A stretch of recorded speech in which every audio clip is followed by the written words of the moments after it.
I'll use myself as an example. I had like a funky ride a few weeks ago, and I was in the car coming home, and I tapped and I felt so much better. I thought, oh, Sarah from before tapping, this would have been a whole different experience, right? I would have been in the car being like, oh, God, it was such a bad ride. What is wrong with me? That distance was such a mess. And this is happening. And so so much better rider than me. And oh my God, it's just awful. And spiraling, right? But what I did instead of that moment is like, okay, where is that upset in my body? I'm just so disappointed. Okay, where is that live in my body? I just feel this little kind of like feeling. I just tapped on it for like a minute on the ride home.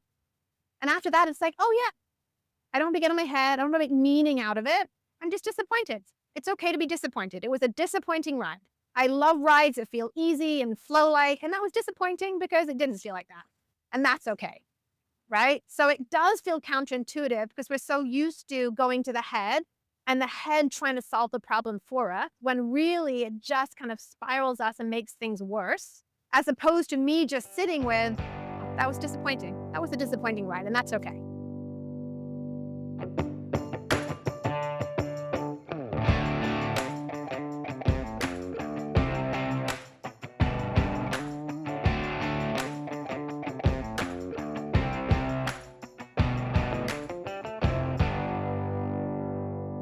Welcome to Elevate Your Ride, the podcast dedicated to elevating your performance in the saddle. I'm Ellie, your personal trainer.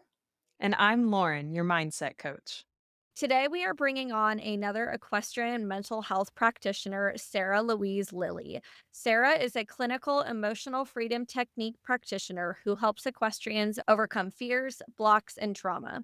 Sarah is known for her holistic approach and equips riders with tools that create ease, trust, and clarity by releasing root causes of anxious thinking and limiting beliefs. Sarah, I'm so excited to have you on the podcast because I feel like a lot of listeners that listen to our podcast struggle with this in two different ways. First, you have the stress of just riding in general, right? Horses could be dangerous and people do get hurt. And then we have the competition side of it as well, where we literally pay people to sit and judge us and how we ride. So we have both physical and emotional fears that we deal with as competitive equestrians. So can you dive a little bit more into what you do and how you help equestrians work through these fears? Yeah, absolutely. So, as you mentioned, I'm an EFT practitioner. EFT, for those of people who aren't familiar with it, stands for Emotional Freedom Techniques. At its simplest, it's a stress reduction technique. So, it's a combination of traditional kind of talk therapy with the ancient art of acupressure. So, as we're focusing on something, whether it's a traumatic event, whether it's an unwanted emotion, we're actually tapping on these acupressure points on our face and torso. And what the studies show us is that it lowers your cortisol, it lowers your stress, and you're actually rewiring the brain around that past event, around that emotion. So now you can show up in an aligned, calm, centered place instead of a reactive, triggered, or habitual place. So I work with a lot of different types of equestrians. Some compete, some don't, all different disciplines. And a lot of riders come to me feeling really frustrated because they're using all their mindset tools and nothing's working, and they're being told to kind of push through these big nervous system reactions, whether it's kind of panic attacks or whether it's kind of freezing in the saddle and their arms are locking and they don't know how to get out of it. And what EFT does is really rewire the brain around those past events. So typically riders come to me either having had a really scary fall or had some sort of trauma around a horse. It could be they've been bitten or kicked. Occasionally it's someone seeing a really horrific thing happen, and it's just secondary trauma, right? But it kind of gets in their nervous system. And so what I do is help them rewire around those past events so they can show up in their present feeling calm, feeling good, feeling empowered. Can you tell us a little bit more about how you got interested in this field in the first place? Yeah, so I was my first equestrian client. So I I I figured. yeah, very common story. So Yes. I had a really minor riding incident. I broke my finger while I was riding. I had just come back to riding as an adult. I'd ridden a little as a kid, and I was always kind of the confident rider. I didn't really honestly have a lot of skill. I never jumped as a kid. I grew up in England. But I would always be the kid that they put on all the crazy horses or the crazy ponies, right? Which is very common to a lot of my clients. A lot of my clients come to me like, I don't know what's happening. Like, I'm a confident rider. I'm the one that goes on all the young horses, right?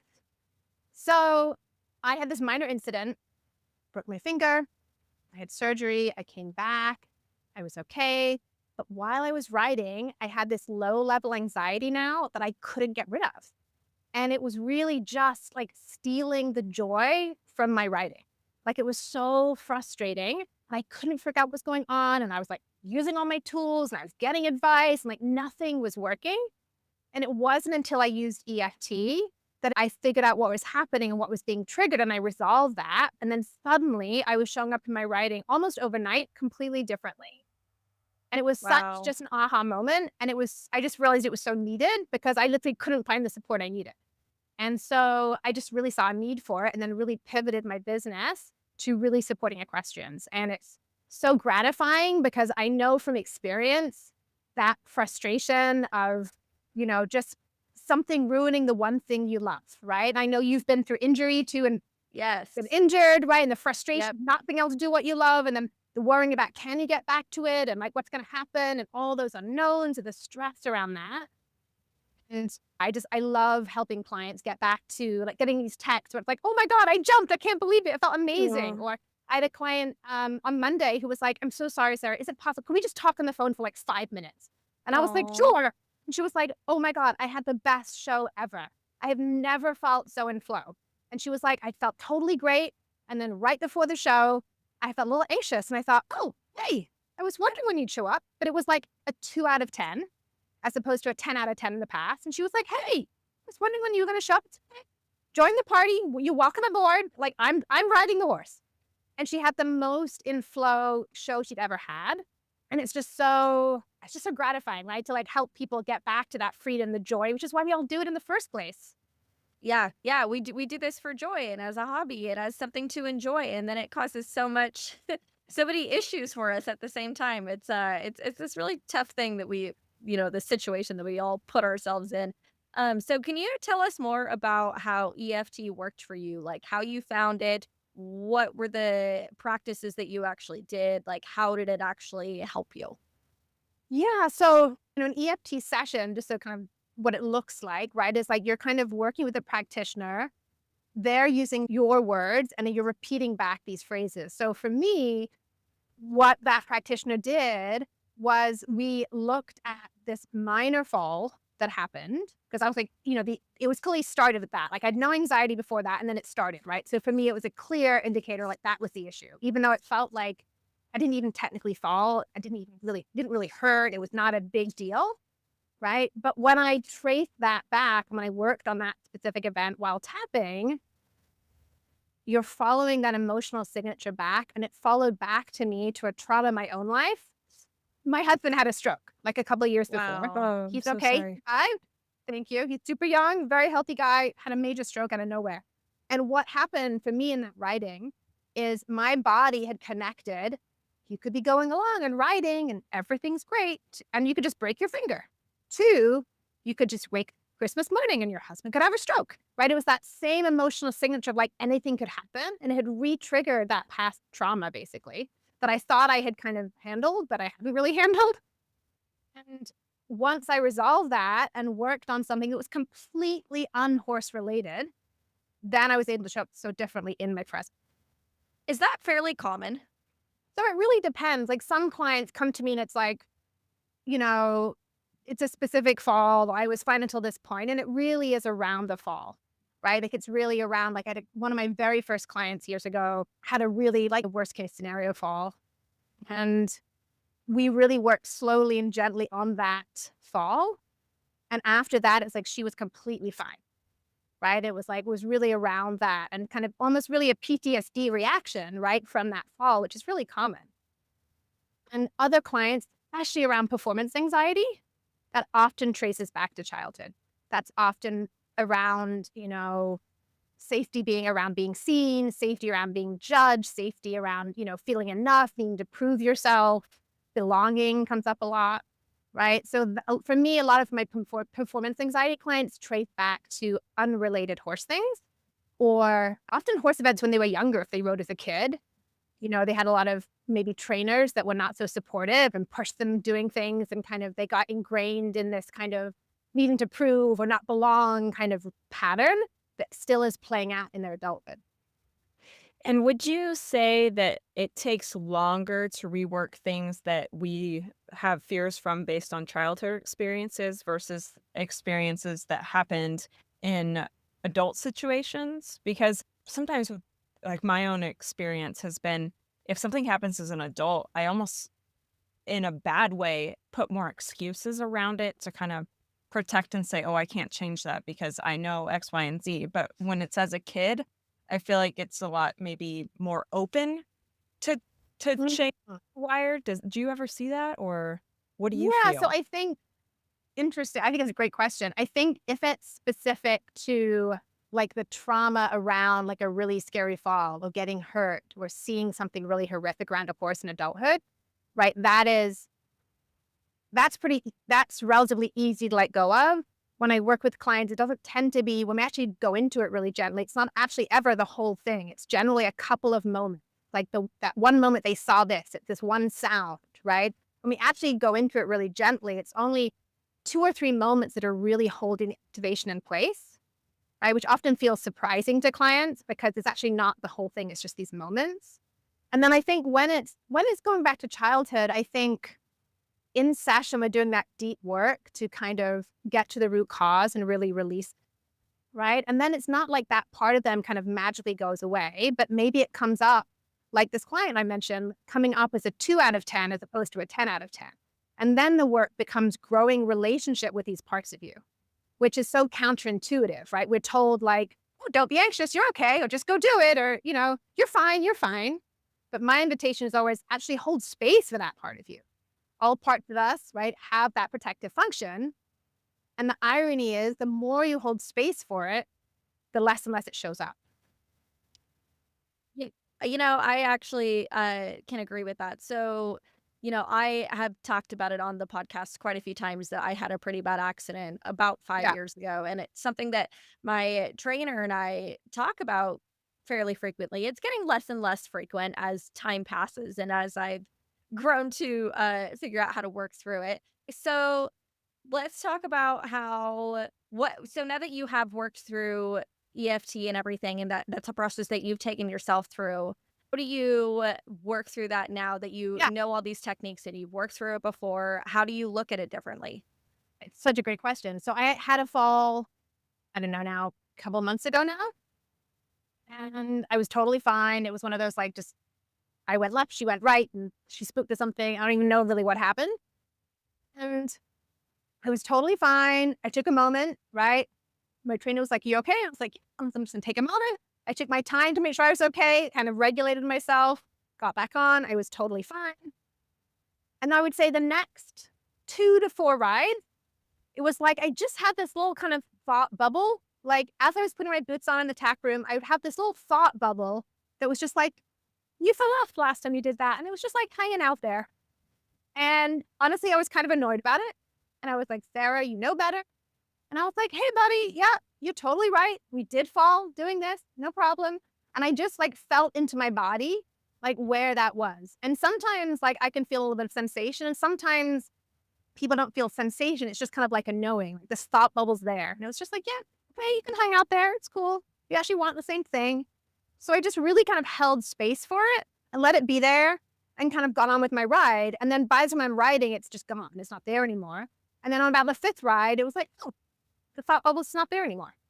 So I think that's a good example of just sort of holding space for it, not judging it, like having compassion for myself. I did fall. It was kind of unexpected. It makes sense. A small part of me is like, hey, just so you know, giving you a heads up, holding space for it. And then again, letting it it'll just kind of do its own thing and leave on its own. When you talk about holding space for these feelings and these thought bubbles, what exactly do you do? So, like for me, when I have anxiety and feel it, I'll feel it very much in the center of my chest. It's like this tightness and this bigness. So, if I were to feel that anxiety come in there, what would you then talk me through and say to feel and hold and allow when that Yes, experience totally. happens? Yes. So we would do like deeper work in session in terms of like getting to the root of that or where that came from or what it was trying to say, right? Deeper work in session. And then if it was coming up in real time for you, if you were somewhere where you could tap, let's say you were, putting on your boots in the tack room and you suddenly felt that sensation in your chest, I would invite you to either tap through some of the points or just choose your favorite EFT point and just get curious about that sensation, right? Just like focus on it, see what it is, how big is it? Is there a shape? Is there color to it? And just kind of literally get curious about it and just be with that sensation. Some clients, that's enough. Some clients, they can verbalize it and tap through the points and be like, oh, I have this sensation in my chest, but I'm okay. Woo, it's like this, describe it, this kind of wiggly snake-like sensation in my stomach. Oh, I don't like it. Whew, but I'm okay, right? And you're just kind of breathing into the center of it. So that's what I mean by holding space. And what you're doing when you're tapping is you're telling the body it's okay. You're telling the body it's safe. So you're counter conditioning that kind of unwanted sensation. And the body kind of can't handle that paradox. So it starts kind of canceling each other out, if that makes sense. And it's not about getting rid of the emotion, right? Per se, it's really about allowing it to be there. And freedom comes from the other side of feeling emotion. You mean you can't run away from your feelings? You can't just ignore them? Yeah. It's such a bummer, right? It would be You so have to much feel easier. them? I know, Oh my God. wow. Yeah.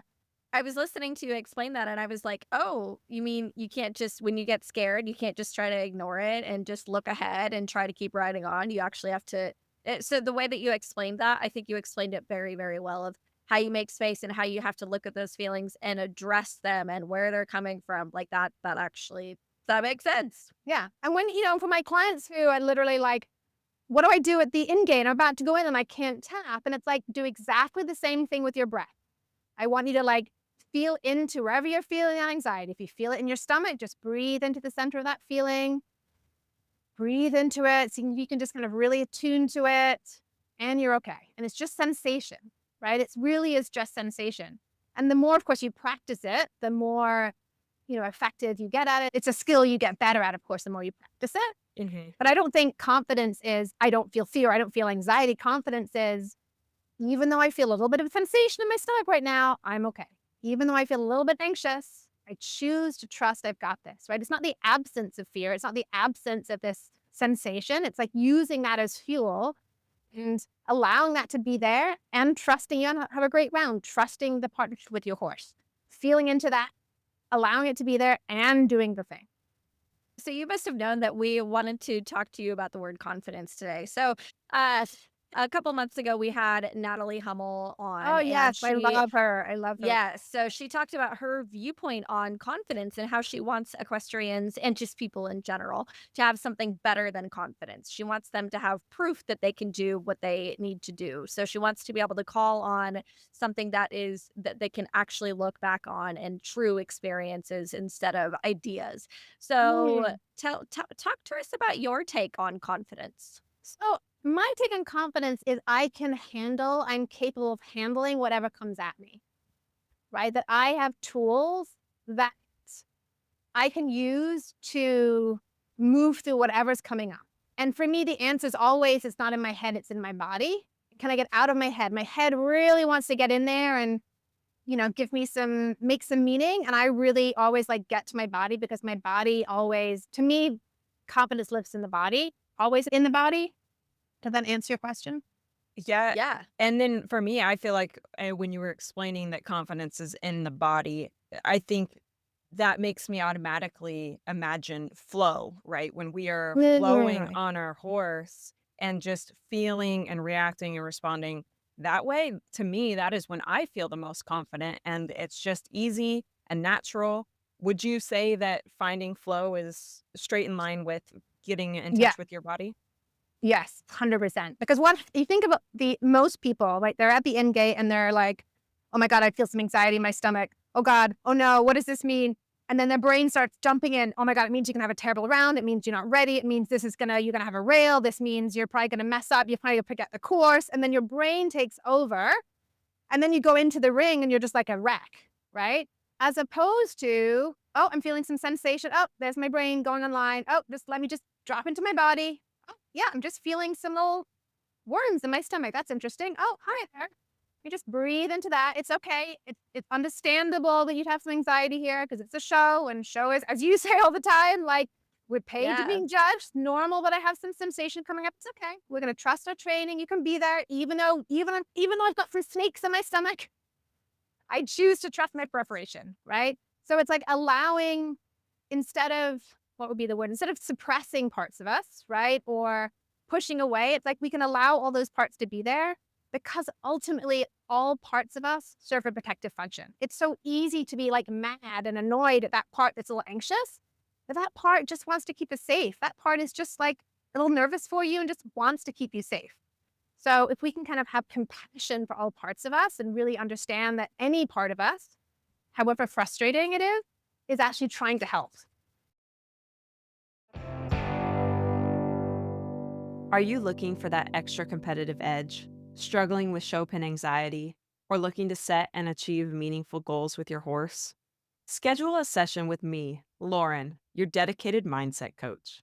As an experienced competitor, I understand the mental demands required to excel at the highest level, and am here to support you in building a plan to help you stay accountable and reaching those goals. For more information, check out laurencervelli.com or click on the website link in our show notes. Let's work together to elevate your ride.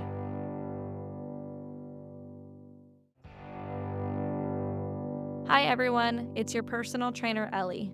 If you're looking to become a stronger, more balanced, and flexible rider, I'm here to help. I offer virtual personal training sessions and customized workout plans that you can complete on your own. As a fellow competitor, I understand the physical demands riding requires, and my goal is to help you perform your best for your horse, whether you're preparing for a show or just want to improve your everyday rides.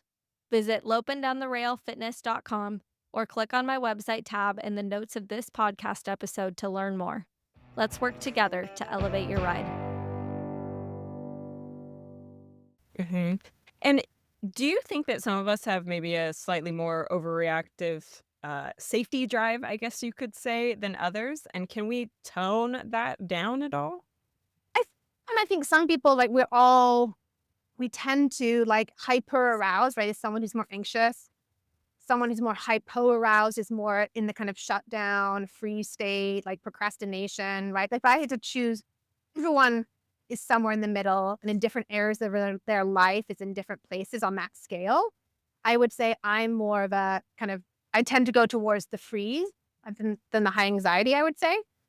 Me too. And I do think, so when I ride, if I'm anxious, I don't necessarily feel sensation in my body, but it's something I'm like, my arms are locking up. Or like, I'm just feeling tense and it's like my body's not quite doing what it's told in a way. It's almost like I freeze a little bit. And I do think, I do think some people are more on that one side than the other. And I do think some people are naturally more anxious than others, right? It's normal. We're on this big scale of normal, whatever normal means, right?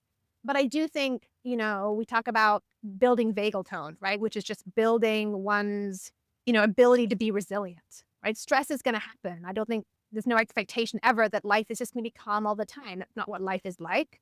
But we can build that vagal tone. We can build that resilience. So when we do get out of alignment, when we do get stressed, when we do get activated, we have tools and an ability to come back to our center with more and more ease. Because that's what resilience is, right? Being able to come back to our center if we've been knocked off our center. Yeah, there's that quote, a calm sea never made a good sailor. Totally. And to your point Yeah. about being in flow, right? That doesn't come out of calm to play. That comes out of a little bit of, again, excitement to be there, a little activation. It's like that perfect balance. You need a little bit of that activation to get into flow. So the goal, especially if you're in competition, is not to be kind of calm as a cucumber, because you're not going to probably access flow from that. Yeah, that is true, because you can't just shut off all your emotions, because then you can't be in tune with what you need to be able to do. Yeah, definitely. Just, you need that little bit. I mean, I think you need a little bit of activation in competition. And it's Yes, that's it's fun to- that's the word I was looking for. Is you need that activation. You need to be turned on. You can't be turned off and perform well. Yeah, exactly. Yeah, so I was really relating to a lot of the things that you were saying about how just, holding space for your emotions and letting them come and trying not to just shove them deeper down. So, what advice would you have for somebody who has a hard time being okay with those emotions and feeling them and not just shoving them down? What are the things that you have people work on? Yeah. So, I mean, I think if you're having big nervous system reactions, right? If you're really feeling like a high level of panic or high level anxiety, you need to work with someone, right? I think that's very hard to do on your own. I think you need support. I think you need co regulation. I think you need someone to really teach you the tools and do that well and get to the root cause of some of that, right? If you're having big reactions. But I think if you want to use EFT as just kind of a more of a traditional, like emotional regulation tool, like maybe you just get to the barn and you just had kind of a crummy day at work and your brain is racing and it's just like you feel a little bit kind of just all over the place. And you just want to kind of calm yourself or center yourself a little bit before you kind of go hang out with your horse, right? It's really just acknowledging what you're feeling and kind of getting out of your head and into your body. Now, some people don't feel sensations in the body and some people do. So I want to normalize that. But if you feel the sensations in your body, it's like just getting out of the head and just sticking with your body. It's like, and just tapping through the point to just labeling what's happening.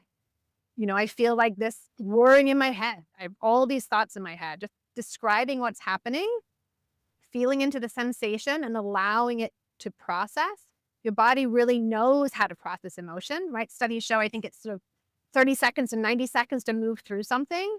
So if you give it space, and especially if you're tapping or using your breath to support your body does know how to move through these things. Yeah, I relate to feeling sensation, right? So when I get nervous, I hold my nervousness down in my low stomach, kind of down towards my pelvis, which is oddly enough around where my injury Yeah. was. I wonder if that's a Yeah. coincidence or not. Probably not.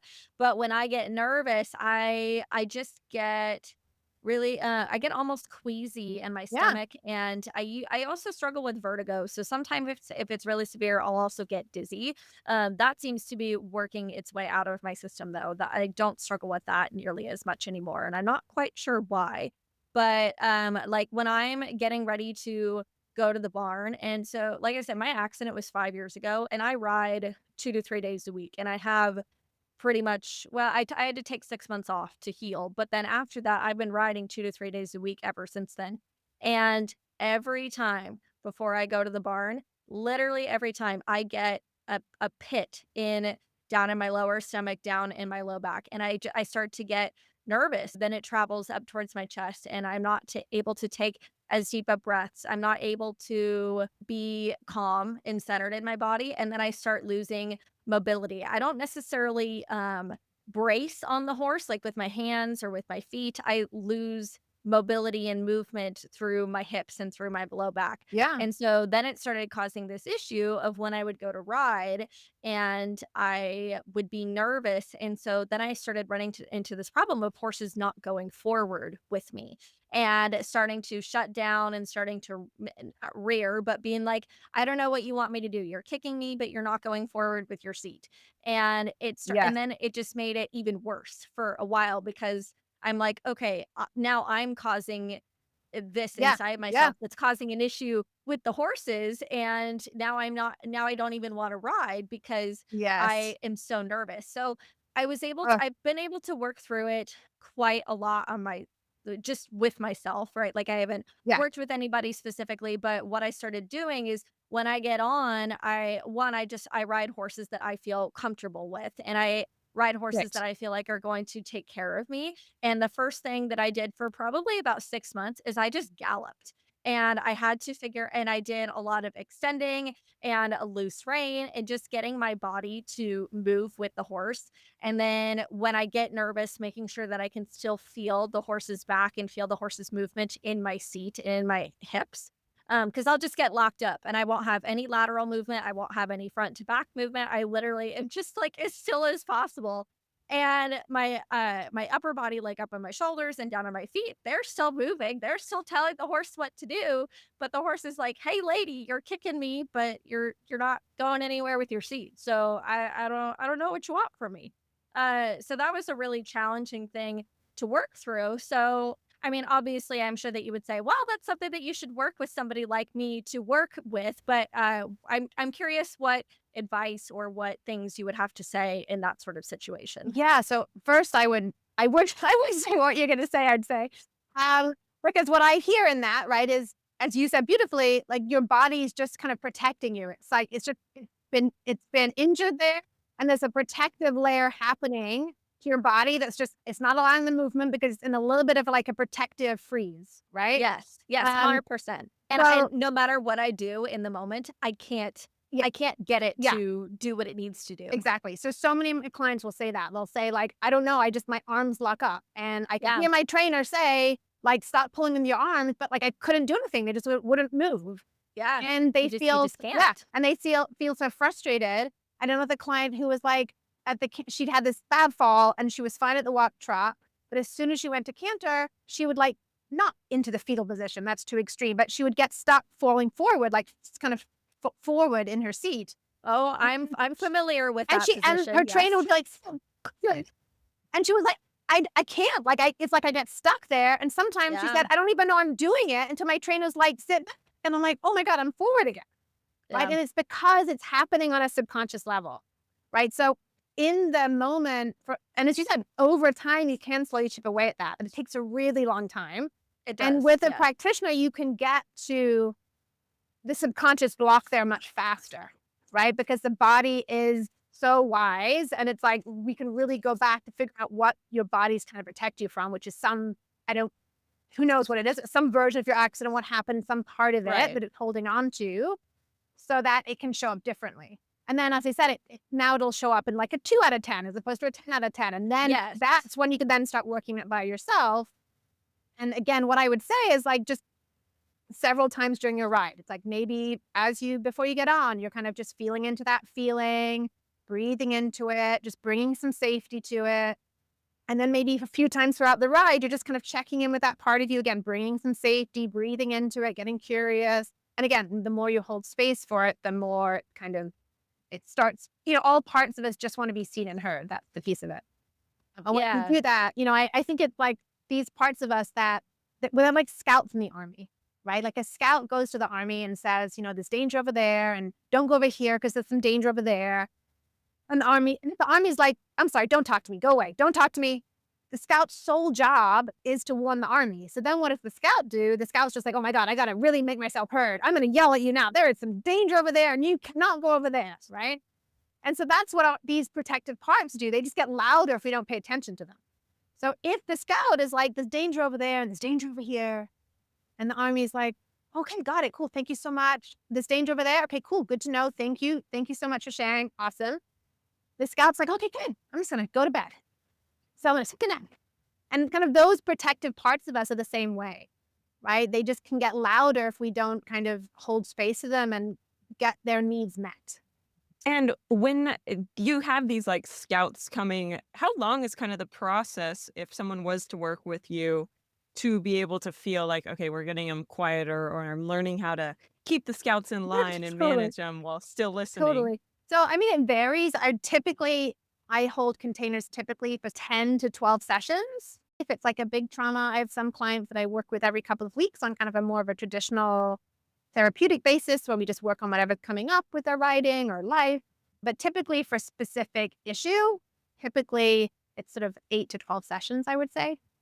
Yeah, that makes a lot Because of I also, sense. I And like diving deep. I really want to, create that long lasting change, and different people's nervous systems are different, right? So some people we need to go more gently. Some people we can kind of dive in. There's no right or wrong there. But that way you have lots of space to go at the pace the body really needs and wants to go at. And yeah, I think that is a really like lovely container, and they leave feeling just, so radically different than they were sort of 8, 10 sessions earlier. When you talk about all those feelings that you just described and all the things that you need to do, you need to hold space, you need to have patience. How do you recommend that riders start doing that when they have a coach who maybe isn't as understanding and maybe doesn't understand? Because, we all know the Yes. traditional cowboy way is to just Uh, cowboy up, ignore the thoughts, ignore the fears. You just get back on and you work through it. And that uh, obviously works for some people. It works for all the old cowboys. yeah. But so how do you recommend somebody approaches their coach and says, I'm working through this and you have to be more patient with me. You have to not get upset with me when I get scared. Because that can be a very, very Yeah. hard thing for some people to No. do.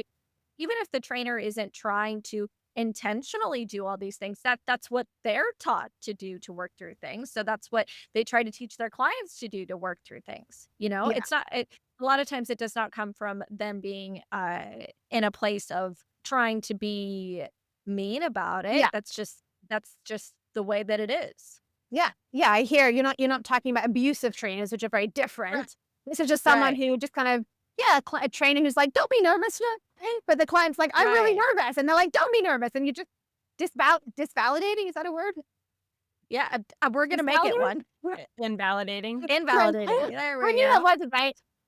I was like, disvalidating is not a word.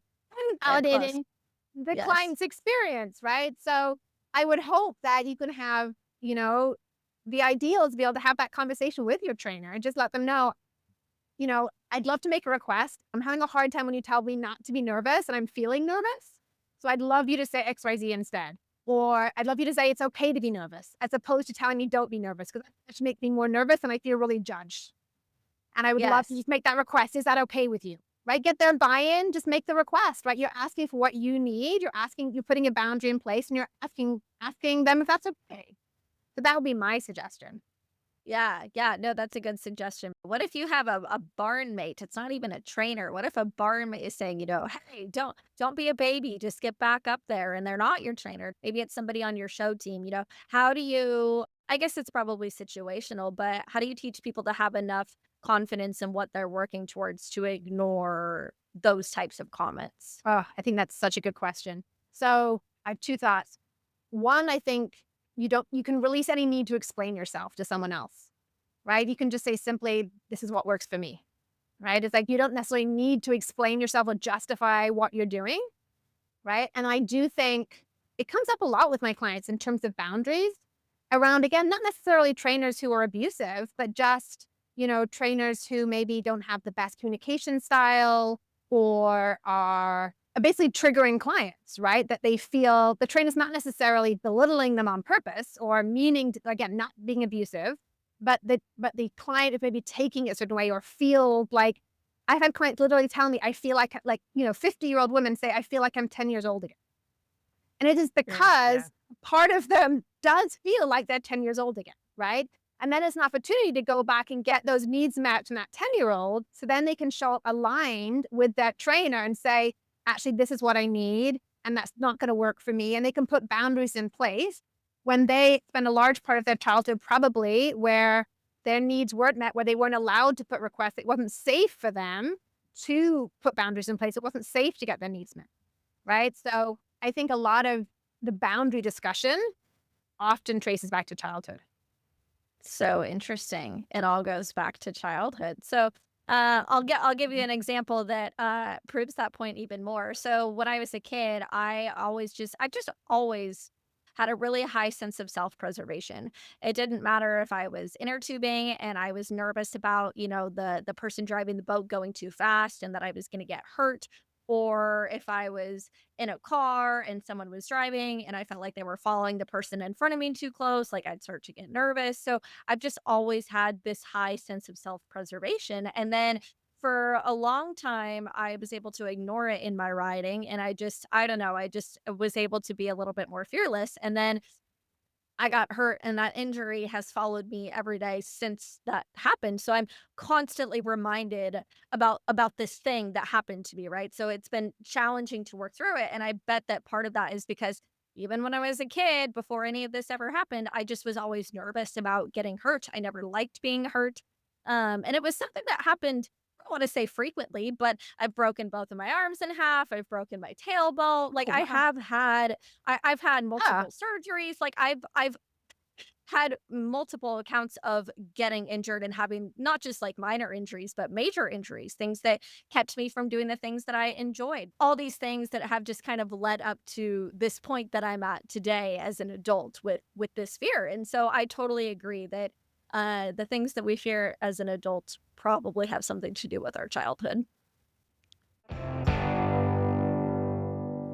Hey, Elevate Your Ride fans. I wanted to take a moment to thank our very first gold sponsor, Hobby Horse Clothing Company. If you're looking for a cost effective way to elevate your look at the horse show, check out what Hobby Horse has to offer. From budget-friendly crystal jackets to simple show shirts to stylish lifestyle tops, Hobby Horse has everything you need to look your best. Make sure you use code EYR2025 for an additional 10% off at checkout. Hey everyone, thanks so much for tuning in to Elevate Your Ride. We're so excited to continue helping you elevate your performance in the saddle. To keep bringing you quality content and information, we're asking you to help us. Tell your friends about us on our podcast, like and share a meaningful quote you saw on our social media, write us a review on Spotify or Facebook. You can also join our Facebook group and ask all your health and fitness questions, or maybe post a success story to motivate another amateur. Your engagement really helps us support and encourage the equestrian community. We're also inviting sponsors and supporters to help us build our show.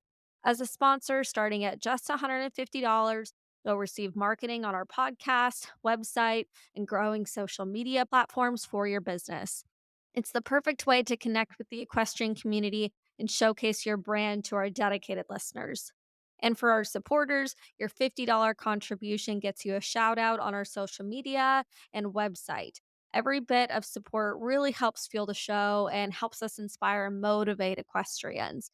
So if you're interested in learning more about that, you can scroll down to the show notes of this episode and look for the Become a Supporter or Become a Sponsor links and click on those to get some more information. Thank you for listening. We can't wait to continue expanding our platform and helping you elevate your ride. Hey, Elevate Your Ride fans. Are you loving our show and looking for a way to show your support? Check out our line of Elevate Your Ride merchandise. From stylish t-shirts to cozy hoodies to journals and hats, we have everything you need to represent your favorite podcast. Ready to gear up? Click on the Buy Our Merchandise Here link in the podcast notes, or head on over to our website, elevateyourride.co, and click on the Store tab. Thank you for your support. Make sure to like, follow, and share our platform with your friends. I mean, I think the one piece, going back to your question around sort of, barn mates and trainers, the one thing I feel very strongly about is if you're still feeling activation in your body after a fall or something happened, do not get back on the horse. There's still, I think, a lot of people that are like, oh, if you don't get back on, you'll never get back on. If you don't get back on, like you have to get back on. And I just want to really underline that is absolutely not true. And if you're getting back on a horse, and if there's any sort of freeze happening in your body, if there's any sort of anxiety still present and you're feeling activated, it is the worst thing you can do. And do you recommend not getting back on when your body is activated like that because your horse is going to respond and probably not give you a great experience? Or is that instilling and ingraining that bad feeling in your body in a different way? Or like, why is it that you recommend taking time before getting back on? Yeah, none two is the answer. So yeah, it's true. Your horse potentially could feel it too, right? Like your horse, frankly, if something weird happened, your horse might need a moment too. I think that's completely valid that your horse may need, it may be best that your horse calms down and kind of walks it out and goes back. That's 100% true too. But I was really more talking about, especially if you're in a freeze state, if you're kind of in that shock place where you're like, oh my God, I can't believe that happened. And you're just kind of a bit frozen. It can just really lock into your nervous system that kind of trauma or freeze response. Again, it can be worked through, but it just makes it a little bit harder as opposed to kind of doing what you need to do, shaking it off, tapping it out, taking a walk for a few minutes, calling it a day, coming back the next day. Now, if you feel fine, if you have a fall and you're like, I'm good, I'm totally cool, get back on, no problem. It's not like you have to, you're welcome to get back on. But if you are feeling activation, I really don't think it's helpful. What if you fall off and you don't necessarily feel that in the moment after you fall off? Do you still recommend getting back on? If you fall off, and I would take a moment, like the fall I had a couple months ago. I was like, okay, I'm just gonna walk around the ring for a second, and I walked my horse, did a couple of laps of the ring, just and walking her. And I was like, I feel good. Yeah, I'm gonna get back on, and I was totally fine. But I think just take a moment, take a second, and I think if you want to get back on, no problem. But just take a moment to really kind of assess how your body's feeling, to process it a little bit before rushing to get back on, right? There's no need to sort of immediately rush to get back on. You can take a moment, you can walk a lap, you can take a few deep breaths. You can shake it out and then start over. Yeah, I think that that is good advice, that if you feel good and if you feel okay, and not just fake feeling okay, right? If you actually feel okay, then Yeah. I agree that I think that that is something that is positive to do, and it's all situational, right? And then I'm not sure if we kind of went over this or not, but can you talk about some of the common mistakes that equestrians make when they're trying to regain their confidence and what they should do instead? Yeah, I mean, I think the first thing that most people do is they really put all this shame or judgment on top of what's happening, right? It's like, why is this happening? What is wrong with me? So and so had a fall and they're fine. Like, why is this still bothering me? Right? They get in their head about it, and then they spiral, right? And I understand it because they're doing all the things. Like, I tend to attract clients who are type A like me and are really working hard at trying to fix this problem. But because nothing's working, they then start making it mean that there's something wrong with them. Then they're thinking, maybe I should sell my horses. Maybe riding is not for me. Maybe I should just do a different sport. Maybe I should just give it all up, right? And they just layer in all this judgment, and they start feeling really alone in what they're experiencing. And what I can tell you is that you are not alone. So many people struggle with this. So many of my clients struggle with this, that you're absolutely not alone. And there's actually ways to support you and move through this. But I think that's the first mistake, is they just feel really alone in it, and they layer all this judgment. They start feeling that there's something wrong with them, that they're never going to get over it, that they're just stuck here. And then and I have so many clients who, come to me as the last resort. Like, they're thinking about selling the horses, or they're thinking about not jumping anymore and just moving to dressage, right? So I think that's the first piece. And I have so much compassion for that. But that is like the first, I hate to say even mistake, because I understand where it's coming from, but that would be Yeah. the first piece that comes up for me. A lot of my clients, again, really from a good place, really just try and push through what's happening for them. And typically what happens to them is it gets worse over time, not better. But they're told to keep pushing through it. If they keep trying harder, if they keep, mind over mattering it, if they keep sticking with it, it'll get better. But then because again, it's happening for most of my clients at this subconscious nervous system level at this point, they don't have a control over it. And they are feeling out of control, and it gets worse over time, not better. Such a hard place that we put ourselves in. Well, I mean, I'm I have so much compassion, like really said with so much love and compassion, because it's just the worst, feeling that alone, feeling something that you love so much and feeling just like in agony around it. And like, why is it not working? And all I want to do is just like have fun and feel that freedom. And it's just not there. It's so deeply frustrating. And I really have so much empathy.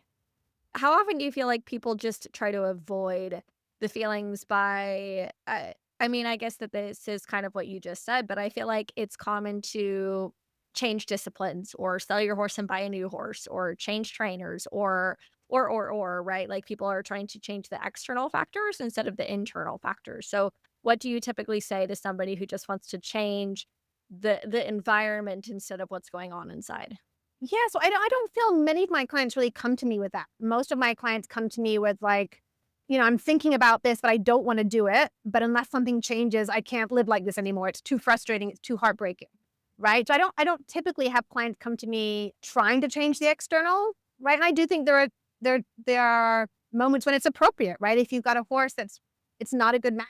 Right. As much as that's heartbreaking, if you're maybe a green rider and it's a really green horse, maybe it's not a safe partnership. Right. So there are times when, I would never give advice around that. That's not my job. That's not what I do. But I think there are appropriate times when a match is not a great match.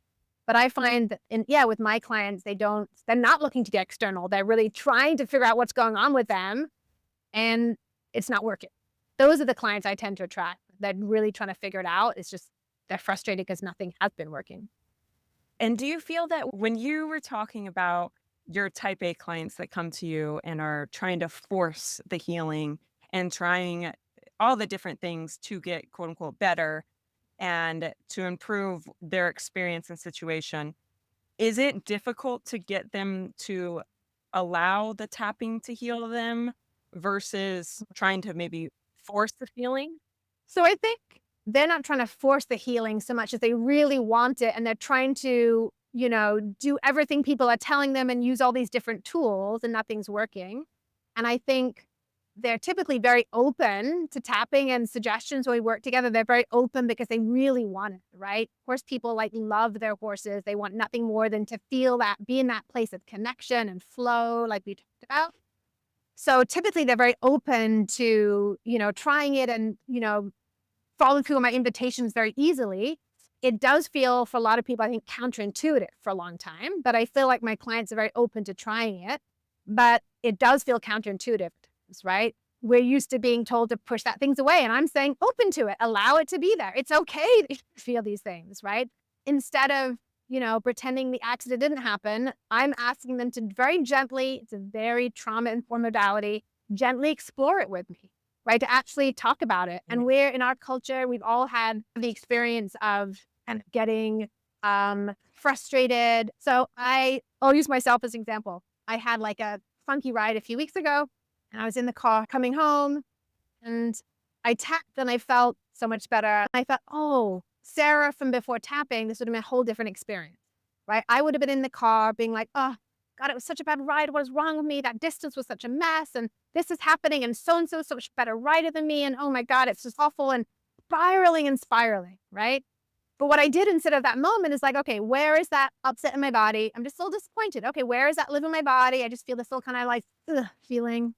I just tapped on it for like a minute on the ride home. And after that, it's like, oh yeah, I don't want to get in my head. I don't want to make meaning out of it. I'm just disappointed. It's okay to be disappointed. It was a disappointing ride. I love rides that feel easy and flow-like, and that was disappointing because it didn't feel like that. And that's okay, right? So it does feel counterintuitive because we're so used to going to the head and the head trying to solve the problem for us, when really it just kind of spirals us and makes things worse, as opposed to me just sitting with, oh, that was disappointing. That was a disappointing ride, and that's okay, right? As opposed to being in that spiral. So I think clients, a lot of the work feels counterintuitive at first, but the more they do it, the more they're like, oh my God, it worked. I can't believe it. And then they're into it and super, they're all in. Can you elaborate on some of the things that you say to yourself in that moment? We can use that one as an example. Yeah. So that one was just like, okay, what does my body feel in this moment? And it just felt kind of, if I'm honest, probably kind of like teary and sort of just like, like just, I don't know, kind of droopy, right? So I just stopped the brain chatter. And it's like, okay, what is my body actually feeling? It's feeling this sort of droopy, kind of teary feeling, right? And EFT, we're just acknowledging what's happening, right? A part of me feels droopy, and that's okay. Right? Even though part of me feels droopy and I had a really crummy ride today, it's okay, right? It's like we're just acknowledging and bringing some at first kind of compassion, just acceptance to her. Even though my body feels really droopy and I had a really awful ride today. That's right. It's like, and then you're just kind of moving through the points, just acknowledging what's happening. And it just moves that sensation out of your body. So we're always focusing on the negative first, right? In our culture, we want to go right away to, it'll be better tomorrow. It'll be fine. My ride the next day will be better. Or, like we want to go right to the positive. And so with EFT, we want to hold space for the negative first, because then your body naturally goes positive. You don't actually need to add the positive in, because it will naturally go positive after you kind of make way for the negative, if that makes sense. So after, it was just like, after I did literally, maybe a minute, 30 seconds as I'm driving, at the end of that, it's like, oh yeah, I'm just disappointed. It's okay.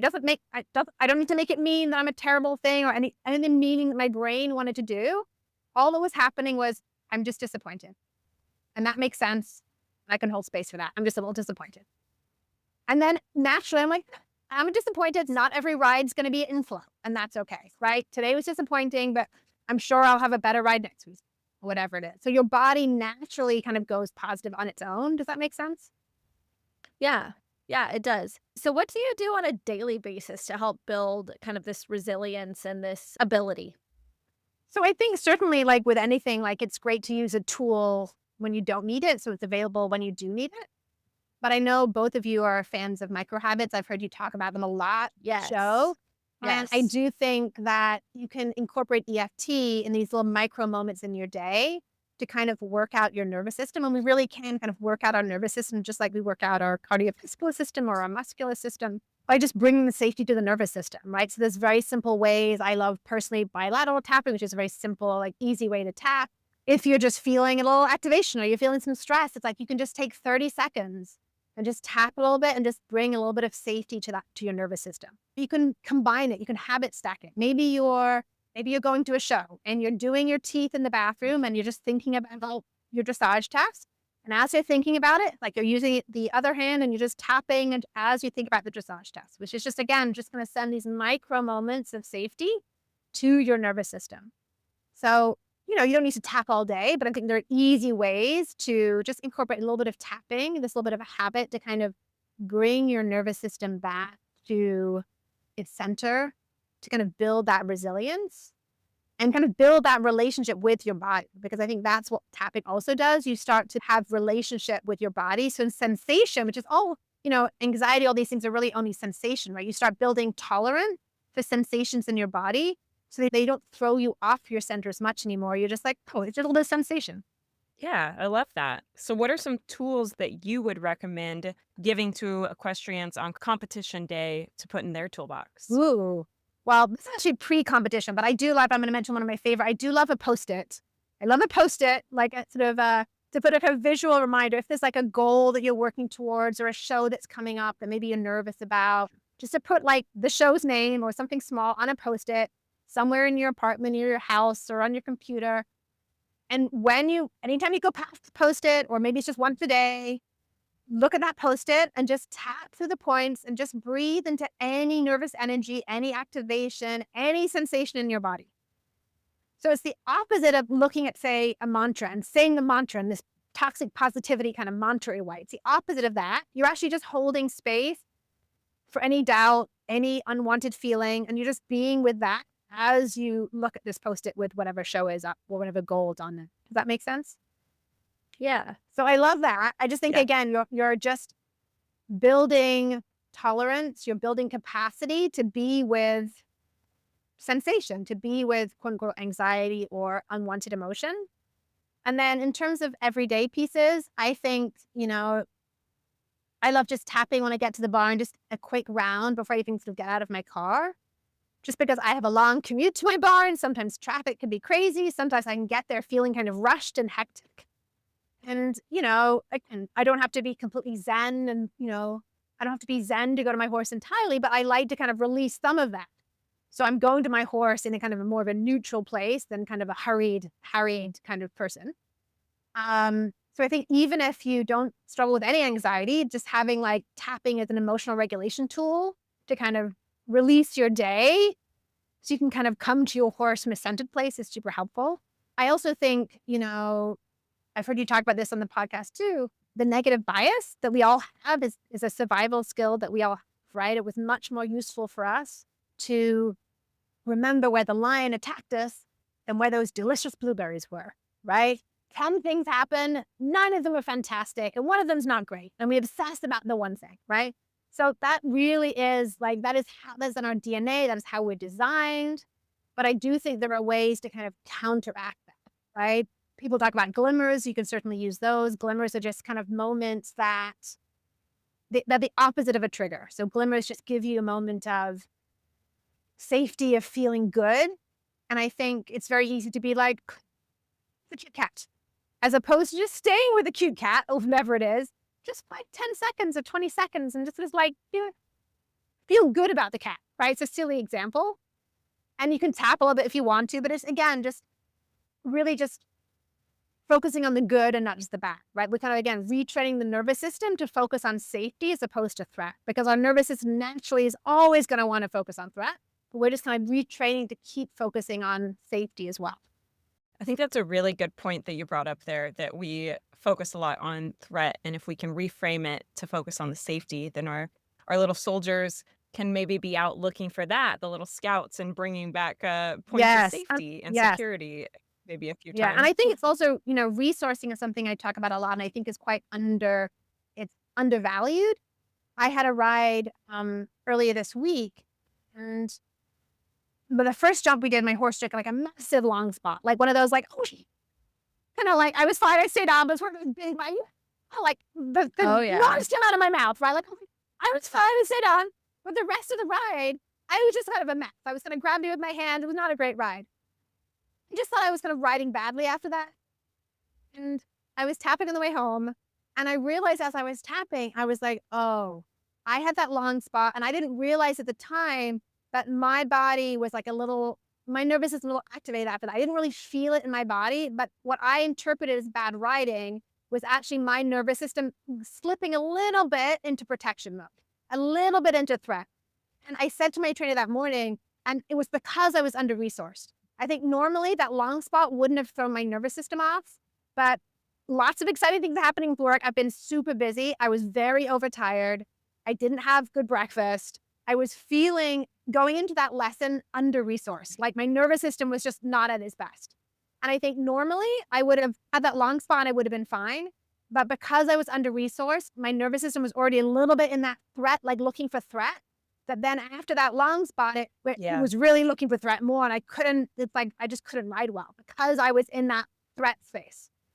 So I do think that riders, you do want to make sure your nervous system is resourced, especially if you have any sort of history of, being anxious or nervous, any of that piece, because I think it's underestimated. And we all just, riders, we all have jobs to pay for the horses. We're juggling like our business, our horse life, a lot of things, parenting for some of us.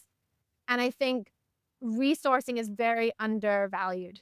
I think it's really important to actively resource your nervous system, whether it's tapping, whether it's being in connection, which could be friends and family, right? There's lots of ways you can resource your nervous system. But I think that's a really important skill too. Yeah, I totally agree. Like for somebody like me, I have to do like a pre-ride stretch. You know what I mean? To Yes. get myself loosened up. I usually foam roll before I head out to the barn just to release any tension that I have. So for me, it's a lot of physical, right? Another Yeah. thing, like I mentioned earlier, sometimes I get dizzy. So I make sure that on days that I'm dizzy, I try to not push through it and I try not to ride because if I ride while I'm dizzy, I get nervous because I'm like, Yeah, okay, of like I'm course. mostly fine. But if the horse was to spook and blow sideways, I wouldn't be able to hold myself center on the horse. So I've learned to just be more in tune with my body, and you don't always have to push through it just to push through it. There's some days where it's better to be like, you know what? Today I might just magna wave the horse, or I might just do some showmanship. Like, doesn't mean you don't have to go out to the barn and at all, right? But just being more in tune with your body and listening to it, I think that that is a very positive thing to do. Yeah. Yeah, 1,000%. I love your attunement to your own nervous system and what you need and looking after your body. So yeah, I think that's awesome. Well, I've tried to, Sarah. Doing my You're doing a best. great job. Oh, thank you. So, is there anything else that you'd like to cover that we maybe missed? Or we really appreciate everything that you've shared so far. It's been excellent. Thank you. I feel like I could keep chatting for hours. So you'll have to cut me off. Right? I mean, I think if I had a billboard, it would say, "It's not in your head, it's in your body." That would be my billboard, my tagline. I love So I that. think that would be my closing thought. I should mention I have a really great, if you want to get, for your listeners, if you want to start tapping or just experiment with it, see how it's a fit, I have a really great, I'm really proud of it. On my website, I have a free download of a tapping audio.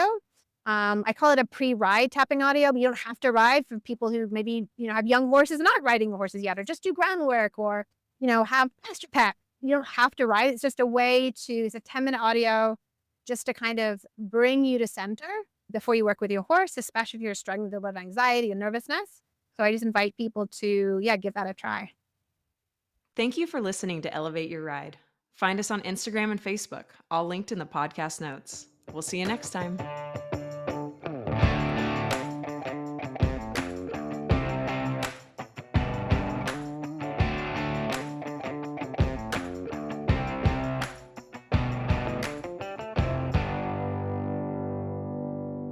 The information provided by Elevate Your Ride is for educational and informational purposes only and is not intended as medical or professional advice.